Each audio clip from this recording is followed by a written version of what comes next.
क्या कोई सभ्यता केवल भूगोल से पहचानी जा सकती है?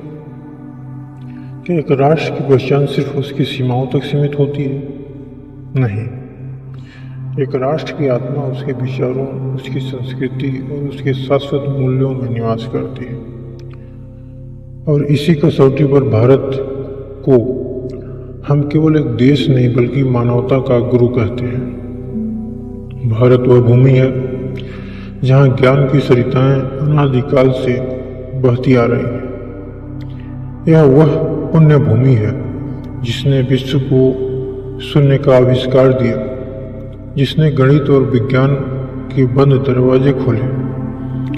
यह वह जगह है जहाँ उपनिषदों का गहन दर्शन गूंजा, जहाँ आयुर्वेद का समग्र विज्ञान विकसित हुआ और जहाँ योग और ध्यान की सूक्ष्म कला ने शरीर और आत्मा के बीच सामंजस्य स्थापित किया।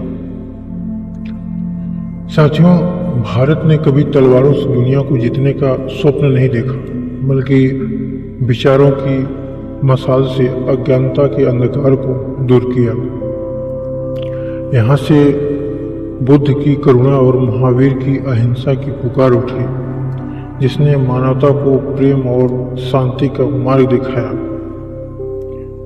हमारी संस्कृति का मूल मंत्र रहा है वसुधैव कुटुम्बकम। इससे आप सब वाकिफ होंगे, यानी यह संपूर्ण विश्व एक परिवार है।